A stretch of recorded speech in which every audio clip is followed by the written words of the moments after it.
Bonjour à tous. Jusqu'à midi et demi, rendez-vous avec l'écrivain espagnol Manuel Villas. La littérature, ce sont des mots gravés sur du papier, écrit-il. Un effort physique, de la sueur et non un esprit. Ça suffit. Il faut cesser de mépriser la matière. Dont acte, mais qui pourrait rester indifférent à ces 157 fragments sur le sens de la vie et autour de la mort de ses parents, à la fois portrait de famille et radiographie d'un pays, à la fois chant d'amour et aveu de détresse. Des pensées réunies dans Ordessa, publié aux éditions du Sous-sol, traduit par Isabelle Gugnon, désigné meilleur livre de l'année par la presse espagnole d'El País à la Vanguardia. Puis, dialogue et controverse. L'islam est-il une religion politique? Est-il hostile aux autres religions? Invités de la grande table des idées aujourd'hui, deux spécialistes des religions, les philosophes Rémi Brague et Souleymane Bachir Diane, qui mettent en scène leurs différends pour obtenir des réponses. Rendez-vous à 12h55. La grande table. Olivia Gesbert. Ordessa, pour reprendre le titre du roman de Manuel Villas, c'est un état mental et un lieu, un endroit montagneux au nord de l'Espagne. Un thème, la douleur existentielle, des variations. Je meurs de ne pas mourir, pourrait-il peut-être crier. Une prière et le titre d'un poème de Teresa d'Avila. Bonjour Manuel Villas. Bonjour. Et bonjour à votre voix française, Pascal Fougère. Bonjour. Est-ce que vous diriez que Ordessa, c'est le roman d'un homme blessé par la vie? Sí. Es la novela de una persona herida. Oui, c'est le roman d'une personne blessée Por la vida, sí. par la vie. Pero a la vez una persona muy Mais enamorada c'est en même temps une personne qui est très amoureuse de la vida. Herida, de la vie. herida y enamoramiento es lo Ouais. mismo. Blessure et état amoureux sont la même chose en fait. Mais qui vous a blessé? La vie elle-même? La vida misma, La vie elle-même vivir es ver morir. et vivre, c'est voir mourir. Entonces en Ordessa se narra Donc, la muerte dans de mi Ordessa, padre y de mi madre. on raconte la mort de mon père, de ma mère. Y te das cuenta de que una de las cosas más Et là, on importantes se de la rend vida compte que l'une des choses les plus decir adiós. importantes de la vie, c'est dire adieu a las personas que has querido. aux personnes qu'on a aimées. Vivre et voir mourir, dites-vous à l'instant Manuel Villas. Or, il y a certaines morts, des morts qu'on n'accepte pas. Et ça commence bien sûr par nos parents. Un fils ne sait pas que sa mère est mortelle, ni son père. Ainsi parlait aussi Albert Cohen, l'auteur du livre de ma mère, invité en 77 de l'émission littéraire Apostrophe. Ce qu'elle avait de particulier, ma mère, c'est qu'elle n'avait pas de moi. Son moi, c'était son fils. Ce livre, je l'ai écrit pour venger ma mère. Et venger de quoi? De son fils, Oh, vous étiez pourtant un bon fils. par saccade. Mais les fils ont une engeance affreuse. Ils sont jeunes et ils ne savent pas que leur mère est mortelle. Est-ce que vous aussi, Manuel Villas, vous avez voulu avec ce livre venger vos parents? Sí, lo que ha dicho Albert Cohen Oui, ce que Albert Cohen a dit, es absolutamente lo mismo que yo digo en Ordessa. c'est exactement ce que je dis moi dans Ordessa. Es la misma experiencia. C'est la même expérience. Los hijos no saben darse cuenta Les enfants ne savent pas réaliser de la importancia de sus l'importance padres de hasta que leurs sus padres parents se jusqu'à marchan ce del que mundo. ces parents quittent ce monde. Mais c'est beau cette idée que ma mère, dit-il, n'avait pas de moi. Son moi, c'était son fils. Claro. Sí, es un Oui, enamoramiento évidemment. entre madre e hijo. C'est une histoire d'amour entre la yo mère et son fils. Allí he visto un misterio Et là, moi, j'ai casi vu un antropológico de mystère la vida. presque anthropologique de la Una vie. cosa atávica Quelque chose qui est atavique entre la relación profunda entre una madre entre y un hijo. cette relation profonde Que entre dura, la mère et le Esa fils. relación dura siempre, aun cuando la madre C'est esté une muerta. relation qui dure toujours, même si la mère est morte. Y yo quería investigar Et donc, esa perduración je voulais en fait del faire une espíritu de la recherche madre sur y del hijo, le fait que cette chose-là dure, cet esprit de la mère et una du vez fils, que la madre ha hein, muerto. et que ça continue évidemment au-delà de la mort de la mère. Y la idea es la orfandad Et l'idée, c'est le fait qu'on est perpétuellement orphelin, en fait, ou à jamais orphelin. Alors vous convoquez vos souvenirs, vous réveillez votre mémoire. En appui quelques rares photos, votre père dans sa voiture ou devant son comptoir, vous, enfant, au ski, une photo du mariage aussi de vos parents. Vous n'avez pas été élevé pourtant dans le culte du souvenir, ni dans celui du cliché photographique. Quand ces traces du passé ont-elles commencé à prendre de l'importance pour vous, Manuel Vilas? Bueno, yo descubrí que mi madre no guardaba ninguna foto J'ai découvert que ma mère ne gardait aucune photographie porque era una enorme narcisista parce que elle était incroyablement narcissique. y no se veía guapa en ninguna Et évidemment, elle ne se trouvait pas jolie dans aucune photo. foto. Ella creía que la cámara no le hacía Et justicia, elle disait que effectivement, l'appareil photo ne lui rendait pas justice. lo que llevó a dejarnos sin álbum familiar. Et ce qui, effectivement, avait fait qu'on n'a rien gardé de familier. No había fotos de mi familia. Il n'y avait pas de photos, en fait, de la Las famille. pocas que había, Et las les rares photos qu'il y avait, conseguí por terceros. j'ai réussi à les avoir par des personnes y tiers, son en las fait. que hein. aparecen en el libro. Et c'est celles qu'on a dans le livre. Mi padre y mi madre no guardaban Mon fotos père del et día ma de su mère boda. n'avaient pas gardé de photos, même du jour de leur noces. Es un misterio. hein. C'est un mystère pour moi. La novela reproduce los Et misterios je dirais que le roman matrimonio. reproduit les mystères d'un mariage.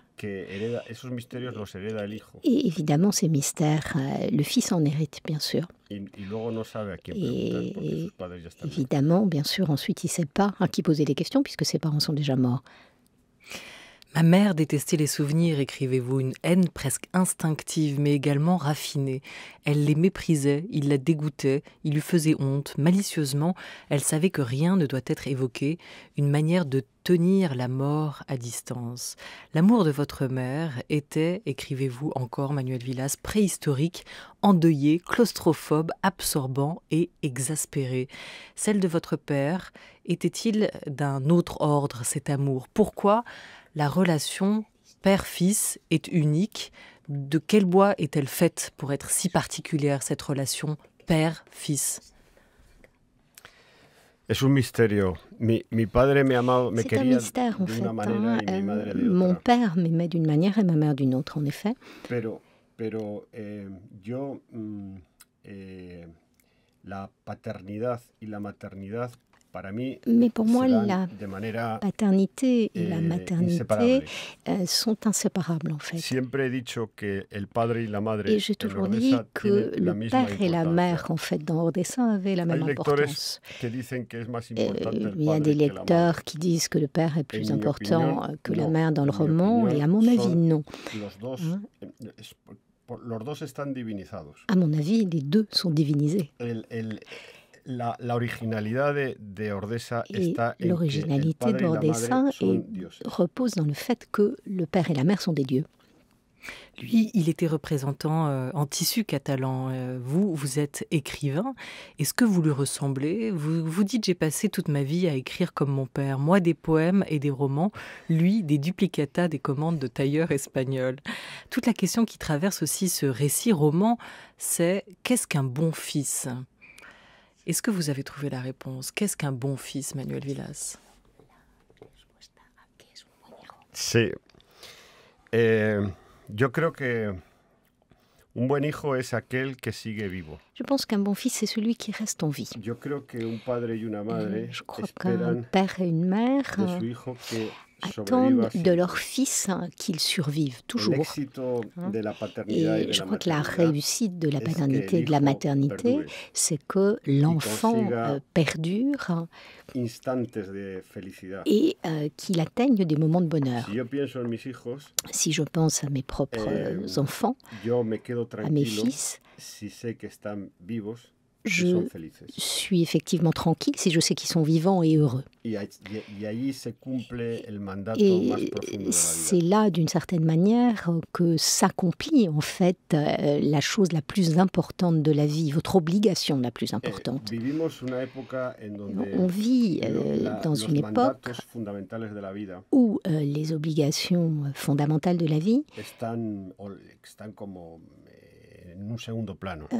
sont au second plan, je dirais. Yo lo único que recuerdo en Ordesa Et la seule chose dont a je los me lectores souviens es que et que je el rappelle ciclo aux lecteurs dans esencial de la Ordesa, vida c'est que le cycle essentiel de la vie, es la identidad de ser hijo c'est le fait d'être fils, y luego enfant, la posibilidad ya puis optativa de la convertirse en possibilité, padre et o c'est en un madre. choix de devenir père ou mère. Y estos son los hechos fundamentales de la vida de cualquier ser humano. Ça, c'est les faits essentiels de la vie de tous les êtres Yo humains, estaba de muy n'importe quel obsesionado être con humain. la Et idea moi, del amor j'ai été incondicional. très obsédée par l'idée de l'amour ¿En inconditionnel. dónde había el amor Et incondicional? où y avait-il un amour ¿En inconditionnel? quién es capaz Et de dar qui la vida por peut, otra persona Donner sa vie pour sin quelqu'un d'autre, dudar? sans aucune hésitation. Yo pensaba, porque era importante no dudar. Et c'était très important pour moi, cette idée de ne pas avoir d'hésitation, pas de doute. ¿En qué acto das la vida por alguien sin dudar? À quel moment peut-on donner sa vie pour quelqu'un d'autre, sans douter, sans aucune hésitation? Solo un padre y una madre. Et je crois qu'il n'y a qu'un père et une mère qui peuvent faire ça. No al revés, no un hijo C'est por su pas padre o por su madre. l'inverse. Je ne pense pas qu'un enfant pourrait faire ça pour un père ou une mère. Biológico, C'est l'amour biologique, primitivo, primitif, atávico, atavique, de la noche de la historia y del tiempo. qui remonte à la nuit des temps. Y yo quería ir allí, a ese Et espacio, je porque voulais pensé que ahí aller estaba la verdad, dans cet espace-là de la parce que je condition pensais humana. que c'était là que reposait la vérité de la En donde- condition humaine. en donde el capitalismo no había Là entrado. où le capitalisme n'avait pas pénétré, No había relaciones de mercado. où il n'y avait pas de relations padre, mercantiles una madre y un ou hijo. commerciales, Hay donc relaciones entre un père et une mère et de leurs intereses, enfants. Il y a des relations l'amistad, las relaciones d'intérêt, laborales, las relaciones dans les políticas, amitiés, dans les relations de relaciones travail, dans les sentimentales. relations politiques, dans les relations las relaciones sentimentales sentimentales en los matrimonios, et dans les mariages. pero no entre Mais un padre, una il madre n'y a y un pas hijo. de mercantilisme Allí dans solo la había relation atavismo. entre enfants et père et mère. Por eso quise Et là, ir il a n'y ese avait espacio. que l'atavisme. Et c'est pour ça que j'ai voulu aller sur cet espace-là, sur No ce hay- territoire-là. no hay otro espacio Il n'y en a pas d'autre, en fait. donde lo humano se Il manifieste n'y a de pas una manera d'autre tan en conmovedora. espace où les humains peuvent se mouvoir ou peuvent exister de manière aussi émouvante. Mais d'ailleurs, il y a ces très belles lignes aussi dans Ordesa, Manuel Villas, où vous imaginez votre père quand il n'était pas encore votre père, cet autre homme, celui d'avant, celui pour lequel vous n'étiez pas encore indispensable, pas encore une nécessité. Si yo utilicé una foto de mi padre en la novela, J'ai utilisé une photo de mon père dans le en roman donde él era un hombre joven, où il était jeune, en donde además se podía imaginar Et un plano alternativo. où en plus on pouvait Mi padre- imaginer d'une certaine manière une histoire Mi différente. padre no se hein. casa, Mon père ne se mariait mi pas, padre no tiene hijos mon père n'avait pas d'enfants, y por tanto yo no estaría aquí. et donc évidemment je n'étais pas là.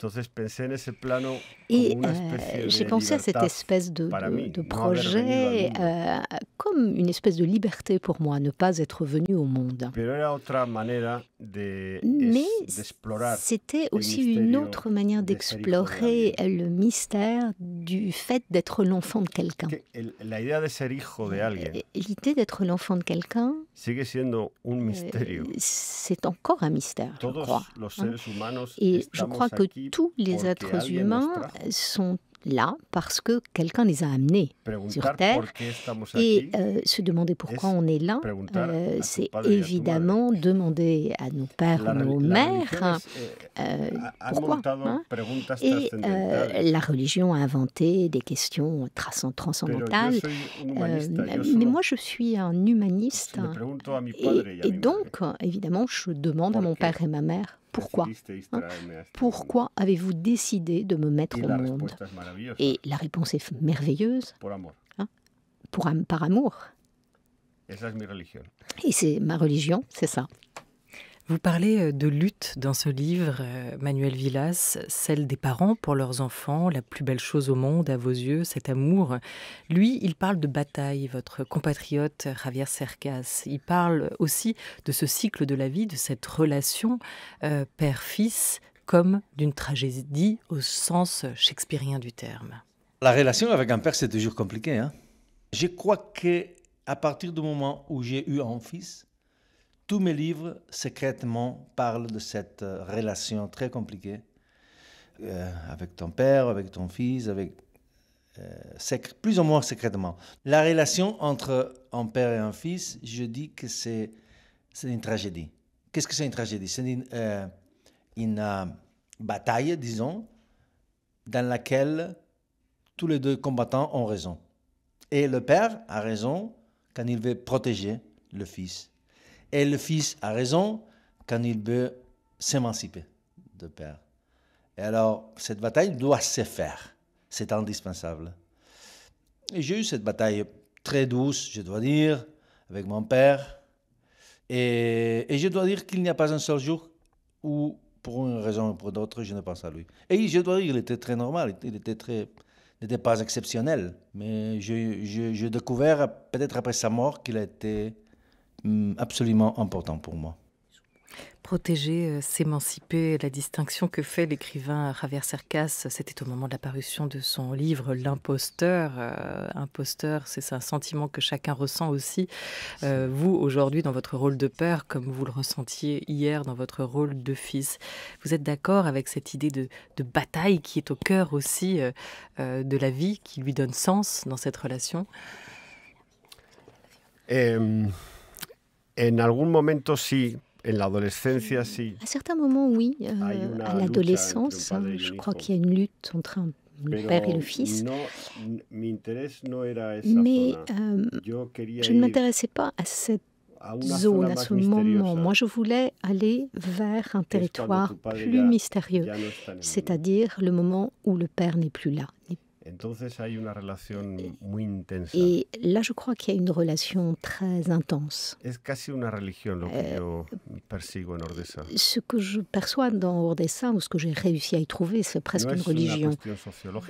Ce n'est pas une question sociologique, même si ça existe. Mais cette idée de l'affrontement logique entre un père et son fils ne m'intéressait pas.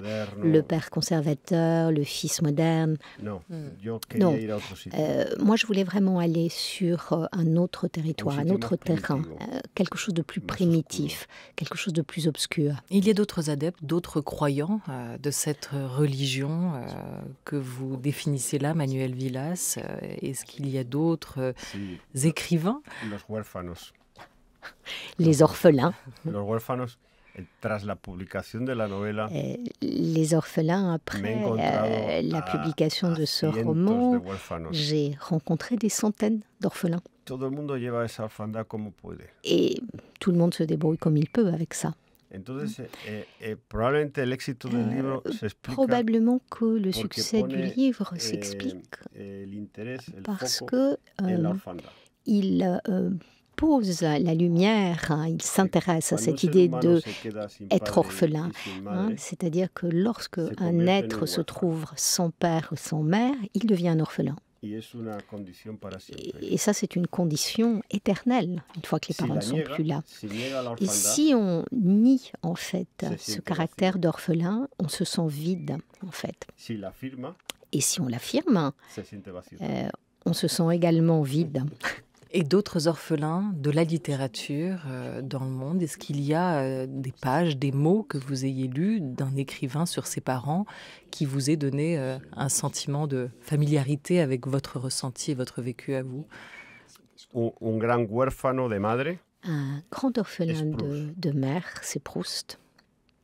Elle no supo superar. Il n'a pas pu, en fait, dépasser la mort de sa mère. Et donc, le moteur de sa littérature, c'est la mort de sa mère. Invité jusqu'à 12h30, l'écrivain espagnol Manuel Vilas à l'occasion de la parution de son Ordessa, c'est aux éditions du Sous-sol. Puisque vous donnez à vos proches, Manuel Vilas, des noms de compositeurs, une manière de remplir de musique l'histoire de votre vie, Brahms et Vivaldi pour vos fils, Wagner pour votre mère, Bach bien sûr pour le père, on en déduit une passion classique et on a donc choisi pour vous dans l'actualité musicale un Monteverdi comme l'oncle fou.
Maria qui ploras, un poème harmonique de Claudio Monteverdi dirigé par Vincent Dumestre, extrait de l'album Anamorphosi, sorti dans les bacs le 27 septembre.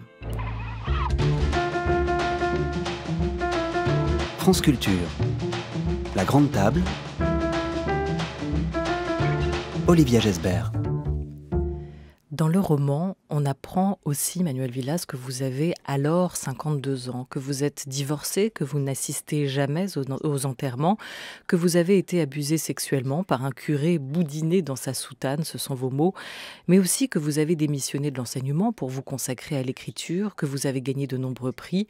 On vous découvre dépressif, ma capacité à fraterniser avec le malheur, écrivez-vous, hypocondriaque, alcoolique, hanté par la peur d'avoir été un mauvais fils, hanté par celle d'être aujourd'hui un mauvais père. Alors c'est un peu vous et peut-être pas totalement vous, mais dans le premier cas, pourquoi vous mettre à nu, Manuel Vilas? Bueno, quería la verdad de mi existencia. Todo lo que acabas de decir. Je voulais en fait la vérité de mon existence. Tout ce que vous venez de dire est autobiographique, c'est l'histoire de ma vie. J'ai eu un problème d'alcoolisme.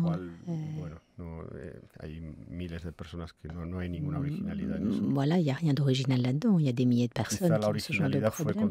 Peut-être que l'originalité a été de raconter ça. Ou peut-être la manière que j'ai de raconter dans le roman. Ça fait plus de 5 ans maintenant que je ne bois plus. Et je voulais que le lecteur comprenne qui était le narrateur, c'est-à-dire un homme qui vient de divorcer, qui avait un problème avec l'alcool, qui avait quitté son travail et dont la mère venait de mourir. Et après cet ouragan émotionnel, le roman démarre, c'est-à-dire dans une recherche désespérée de l'enfance, et où cette enfance où le narrateur a été heureux. Mais il y a aussi beaucoup d'humour dans le livre. Il y a une scène qui a à voir avec l'alcoolisme quand ils font signer un prêt immobilier au narrateur pour un appartement. Il est tellement content qu'il va immédiatement au bar pour boire. Et voilà, il tombe en fait ensuite ivre-mort sur la place juste à côté de la banque. Il se réveille à l'hôpital et son obsession est de savoir à quelle heure ouvre la banque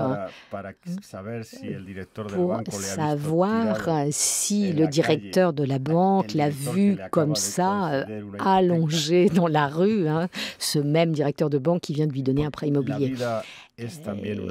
Parce que la vie, c'est aussi une comédie. Et Ordesa, voilà, fait aussi l'affirmation du caractère comique de la vie. Et du coup, il y a beaucoup de lecteurs qui rient en lisant ce livre. Évidemment, c'est un rire un peu amer, un peu ironique. Il y a effectivement beaucoup d'humour dans ce livre, Manuel Villas, un humour qui naît souvent d'une observation du quotidien. On aurait pu évoquer l'exemple aussi de votre rencontre, de votre déjeuner avec le roi et la reine d'Espagne et de cette foutue cravate dont il vous a fallu faire le nœud. Mais cette nostalgie, elle explique aussi peut-être votre attachement aux objets. Je flaire mes affaires pour en apprendre davantage sur moi et sur ceux qui m'ont mise au monde. Un peignoir, une trousse de toilette, une huile d'olive, une voiture, un paquet de chips, une télé ou encore un pacemaker.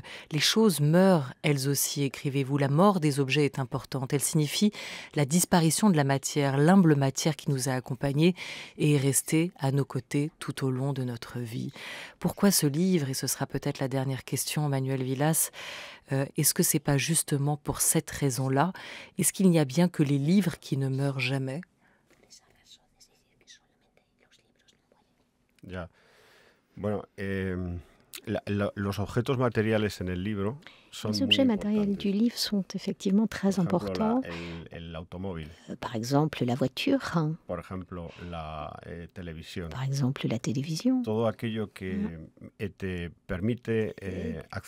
Toutes ces choses, en fait, qui permettent de revenir aux souvenirs, d'y accéder. Et puis, après, il y a aussi l'idée que ce livre est un peu comme une église. C'est-à-dire que si j'ouvre le livre et que je rentre dans cette église où sont mes parents, c'est un peu comme un temple. Mais la matérialité est l'une de mes obsessions, en effet, parce que c'est là la base de la prospérité de la classe moyenne qui naît dans le monde dans les années 70. Voilà, et temple dans lequel on pourrait mettre beaucoup de vos compatriotes, les Espagnols. Dans un poème conclusif, vous dites « Cet absurde peuple mutilé, le peuple goyesque, élémentaire et monarchique ». Un peu à votre image aussi, peut-être, Manuel Villas. Ordesa, votre roman autobiographique vient de paraître aux éditions du Sous-sol. Un grand merci à vous. Merci beaucoup. France Culture, l'esprit d'ouverture.